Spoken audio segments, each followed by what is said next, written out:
Assalamualaikum warahmatullahi wabarakatuh.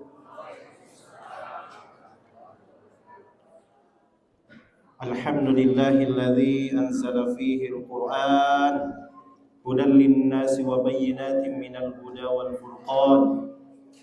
Alhamdulillahilladzi arsala rasulahu bil huda wa dinil haqqi liyudhhirahu 'ala ad-dini kullih walau karihal musyrikun. أشهد أن لا إله إلا الله وحده لا شريك له وأشهد أن محمدا عبده ورسوله لا نبي بعده اللهم صل على محمد وعلى آله وأصحابه أجمعين ومن تبعهم بإحسان إلى يوم الدين.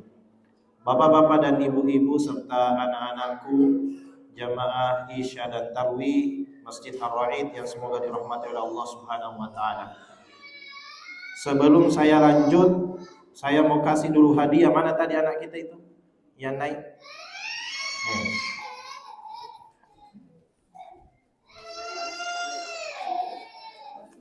Ya, saya mau kasih hadiah dulu karena Masya Allah bagus bacaannya ya.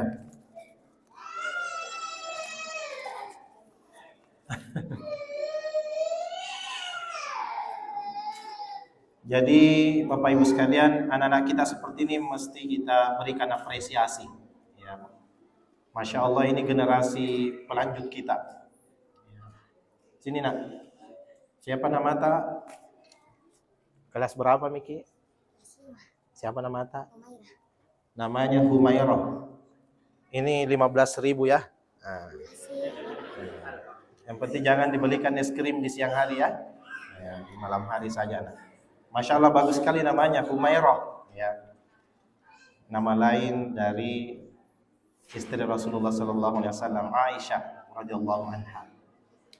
Nah, baik, karena waktu kita sangat terbatas ya.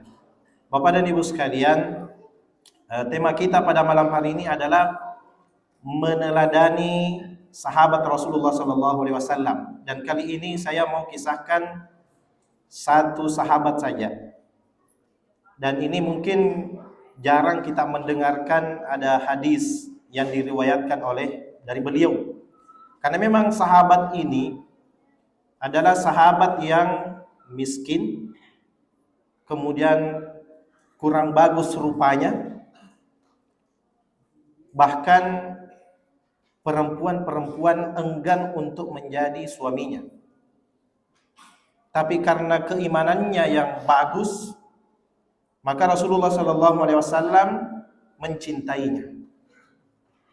Siapa yang bisa sebut nama sahabat ini anakku sekalian? Sebelum saya sebutkan, ku kasih lagi hadiah. Anak SD, SMP. Siapa kira-kira nama sahabat ini? Kalau salah tidak apa-apa, bukan jika kita kasih ke uang. Ada yang bisa tahu? Huruf pertamanya J. Sahabat, tapi anak SD Pak. Kecuali kalau mau jadi anak SD dulu. Ya, yang mana anak SD kita ini dapat hadiah 15.000 dari saya. Tapi jangan dibisik ya. Tidak dibisik, Ki. Tidak. Siapa nama sahabat ini? Nama pertamanya J. Siapa nak? Masih kurang tepat. Nah, tidak boleh dibisik, ya. Yang perempuannya anak-anakku, jangan dibisik. Kalau dibisik jangan angkat tangan. Kita mau uji ini apakah sahabat ini pernah diceritakan di sekolahnya oleh gurunya atau belum. Mungkin sudah tapi lupa. Ya. Yang jelasnya bukan huruf keduanya U, J U, Ju. Ya, bukan Jus'am ya. Karena penceramah itu namanya Jus'am. Ini Ju. Ayo, nak 15.000 ini. Lumayan beli kerupuk. Huruf ketiganya L. Jul.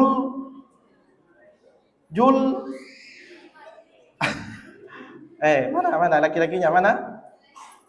Julaiha. Laki-laki. Bukan Julaiha. Kalau Julaiha itu perempuan yang tetangga saya. Julaiman. I lagi, Bib. Habib Julaibib, bukan Habib ya. Julaibib. Aduh, tidak jadi keluar ini uang 15.000. Nanti di akhir saya kasih kuis anak-anakku ya, dapat juga 15.000. Jadi dengarkan baik-baik. Kalau yang ribut tidak dapat hadiah ya. Nah, yang keluar di luar masjid tidak dapat hadiah. Jadi ini sahabat namanya Julaibib, Bapak dan Ibu sekalian. Jarang kita dengarkan ada hadis dari beliau. Karena memang sahabat ini, ya Allah, kalau kita lihat biografinya, ya sudah, mohon maaf ya, buruk rupawan, miskin. Bahkan dalam sebagian riwayat mengatakan riwayat dari keturunannya kurang jelas. Ya, walaupun dia berasal di kaum Ansar, ya bukan kaum Muhajirin, ya bukan yang dari Makkah ke Madinah. Dia kaum Ansar ini. Tapi karena ketakwaannya, ya, rajin sholat, beribadah, kemudian suka membantu dan seterusnya, Rasulullah melihatnya ini sahabat yang walaupun miskin dan kurang bagus rupanya, tapi Masya Allah kan ada ayat Bapak Ibu sekalian ya di dalam Al-Quran itu, inna akramakum, apalagi indallahi atqakum. Sesungguhnya yang paling mulia di sisi Allah di antara kalian adalah atqakum, yang paling bertakwa. Bukan yang paling tampan, yang paling gagah ya, yang paling putih, yang paling kaya, bukan. Atqakum, yang paling bertakwa. Sebagaimana kita sudah tahu kisahnya salah satu sahabat yang lain yang namanya Bilal bin Rabah ya. Nah, Bilal dari Ethiopia, kulit hitam. Nama bapaknya Rabah. Kemudian setelah meninggal bapaknya, karena juga budak bapaknya, dia juga menjadi budak. Ya, masih kulit hitam. Tapi Masya Allah di sisi Rasulullah dicintai. Bahkan menjadi tukang azannya atau muazzinnya Rasulullah SAW. Jadi Allah tidak melihat seseorang dari sisi kekayaannya, ketampanannya, kecantikannya, tapi ketakwaannya. Jadi mohon maaf ini, kalau ada misalnya warga di sini, ya, itu kita tidak boleh melihat lalu kemudian kita pandang enteng, tidak bagus dia begini bentuk tubuhnya, ya, dan seterusnya dan seterusnya. Kalau dia orang yang rajin sholat, terus orangnya tidak suka menyakiti orang lain, suka berbuat baik, boleh jadi dia lebih mulia daripada kita. Dan boleh jadi orang itu lebih mulia daripada kami nih yang banyak dosa. Boleh jadi. Nah, ini sahabat Julaibib, saking lamanya belum menikah, Pak, Ibu, Rasulullah bertanya, wahai Julaibib, mengapa engkau belum menikah? Sampai beberapa kali Rasulullah bertanya. Akhirnya Julaibib mengatakan, wahai Rasulullah, adakah perempuan yang mau kepada saya seperti ini? Nah, setelah mendengarkan seperti itu, berarti artinya tanda-tandanya Julaibib ini sudah mau menikah, tapi belum disampaikan secara terus terang. Nah, setelah ditanya begini, maka Rasulullah SAW menemui salah seorang sahabat Ansar. Ya, Ansar itu adalah penduduk Madinah. Ini peristiwa setelah terjadi hijrah ya, Bapak Ibu sekalian. Jadi ini Rasulullah menyampaikan kepada bapak ini atau sahabat laki-laki ini, saya datang di sini karena ingin melamar anakmu.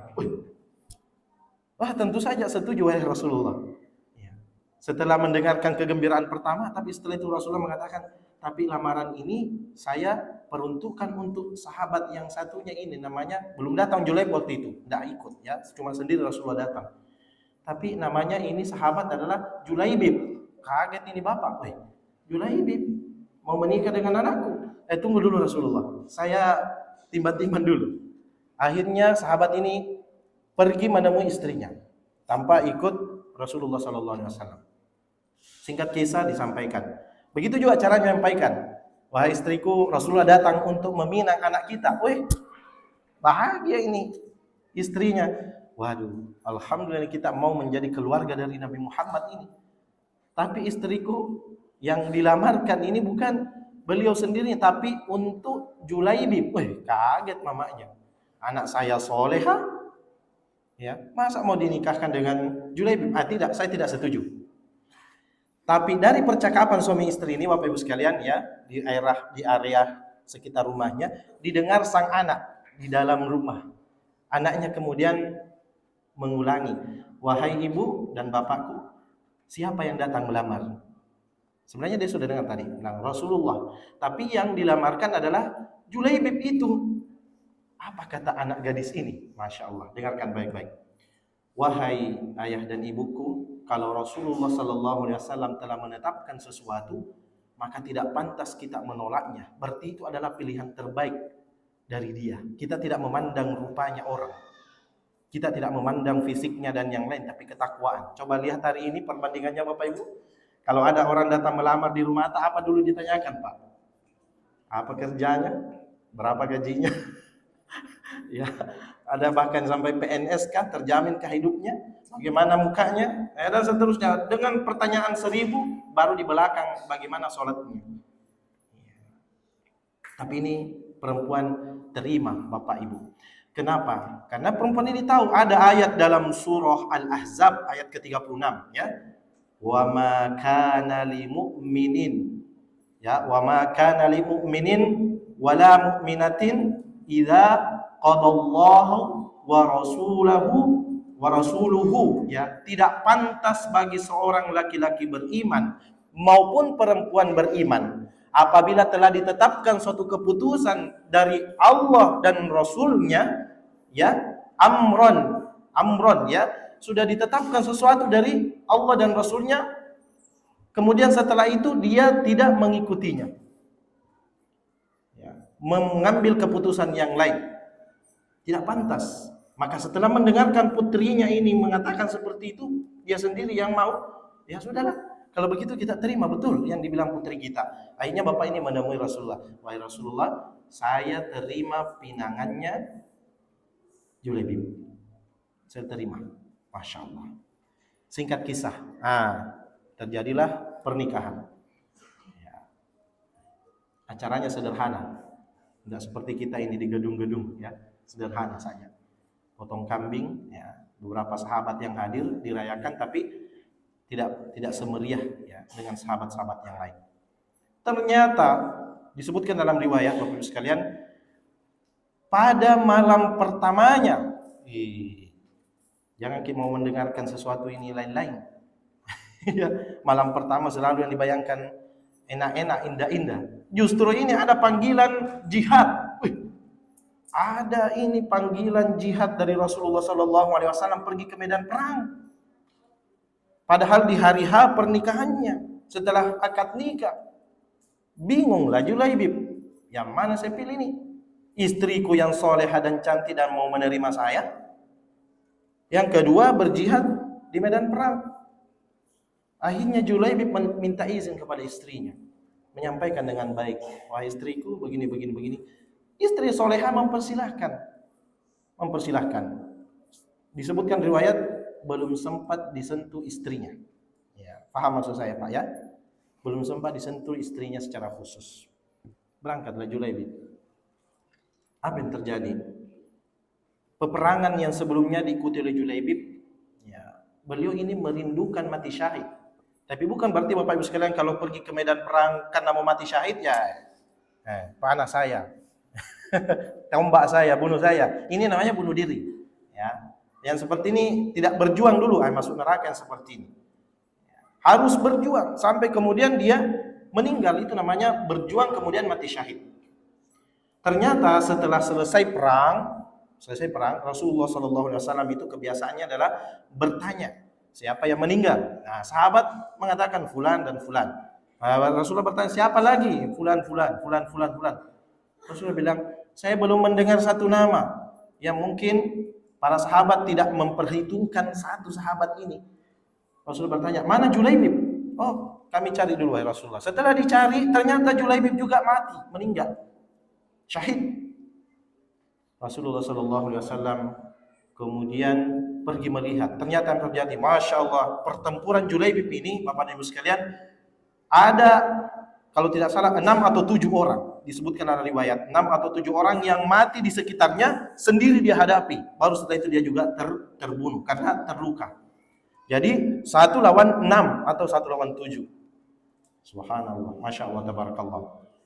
Akhirnya Rasulullah SAW disebutkan dari riwayat sampai ya mengambil jenazahnya Julaibib kemudian menyimpan di lengannya ya, sampai digalikan kuburnya ya. Bukan Rasul yang menggalikan, sahabat, sampai kemudian dimandikan. Ya.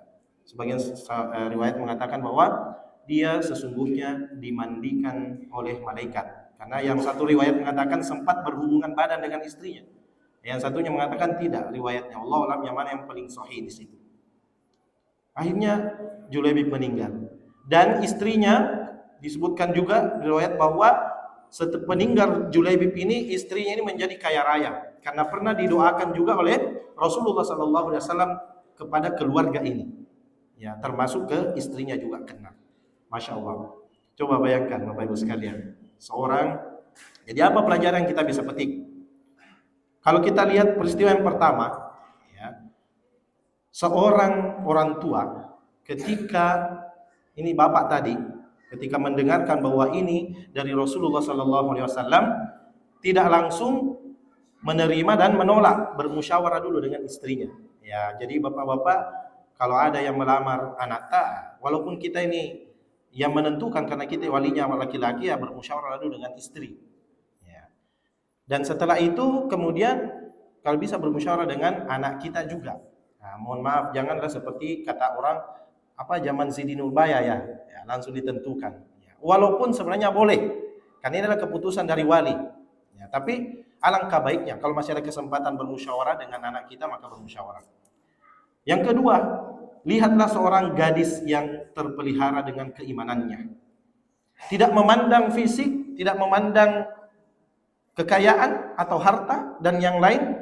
Yang dipandang adalah apa? Perintah Allah dan Rasulullah sallallahu alaihi wasallam. Bahkan dalam ayat yang lain disebutkan, "Wa ma atakumur rasulu fakhudhuhu." Apa yang diperintahkan oleh Rasul maka ikuti. Jadi kalau digabungkan semua dengan ayat-ayat dalam Al-Qur'an, maka sesuatu yang kadang kurang masuk akal, tapi kalau itu sudah datang dari Rasulullah, maka kita terima. Sebagaimana tadi dalam surah Al-Ahzab ayat yang ke-36. Sebaliknya, wa ma nahakum anhu fantahu. Apa yang dilarang oleh Rasulullah maka jangan ikuti.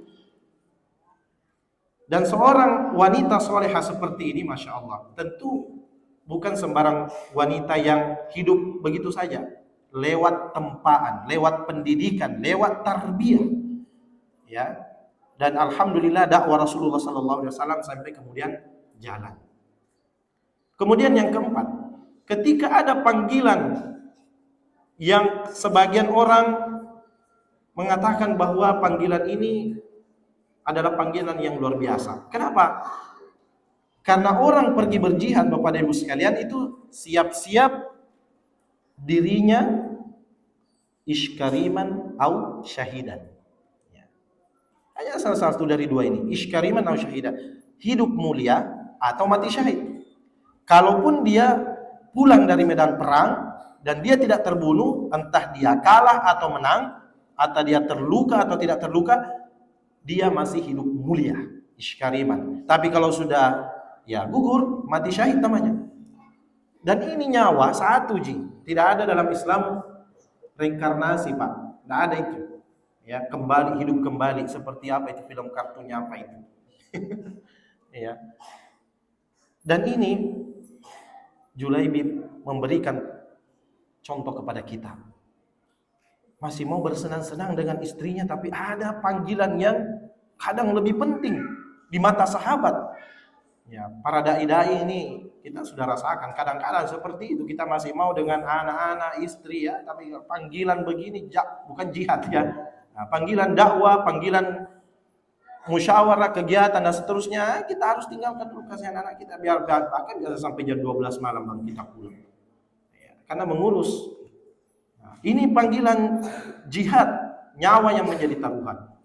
Nah, bahkan orang yang seperti ini Rasulullah SAW sampai memberikan perhatian khusus, padahal sudah menjadi mayat ini Pak Bu, sudah meninggal. Ya, kalau sudah meninggal kan sudah tidak ada nyawanya, sudah tidak bergerak. Sampai Rasulullah sebutkan riwayat memangkunya sampai di lengannya, saking cintanya kepada sahabat ini. Nah, ini yang bisa kami sampaikan. Masih banyak hikmah-hikmah yang bisa kita petik dari peristiwa ini, tapi waktunya sangat terbatas. Nah, sebelum saya akhiri, saya mau kasih hadiah anakku yang bisa menjawab. Tadi Ustadz menyebutkan ayat di dalam Al-Quran. Nah, surah apa, ayat berapa, dan surah itu surah nomor berapa. Kan surah itu ada 114 ya. Nah, surah itu nomor surahnya nomor surah berapa dan ayatnya berapa. Tidak usah disebutkan artinya. Apalagi ayatnya. Terlalu panjang ya. Wa ma kana lil mu'minin wala mu'minatin idza qadallahu wa rasuluhu amran ay yakuna lahumul khiyar. Ya, apa itu dalam surah ini dulu. Kalau benar dapat hadiah 15.000. Surah apa nak? Surah keberapa itu? Nomor berapa surahnya itu? Harus tiga-tiganya lengkap ini. Ada yang lain? Coba yang lain. Anakku, silakan. Sudah benar Al-Ahzab. Dapat 5.000. Sini Miki. Kan 15.000 toh? Ustadz memang bawa uang 5.000 banyak-banyak ini. Sini nak. Siapa nama tak nak? Agung. Kelas berapa? 1 Kelas 1 SMP. Tangan kiri ini Dina, ini tangan kanan. Masya Allah. Agung. Surah Al-Ahzab itu surah keberapa nak? Angkat tangan dulu baru saya tunjuk. Jangan langsung sebut. Batal kalau langsung sebut, tidak dipersilakan. Surah keberapa? Ayo. Hurufnya kembar. Hurufnya ini kembar. Pilih. Surah ke-11 kah? Surah ke-22 kah? Atau surah ke-33? Angkat tangan dulu. Ini yang perempuan. Surah keberapa nak yang jilbab merah ini? Surah keberapa? Kasih keras suara tak?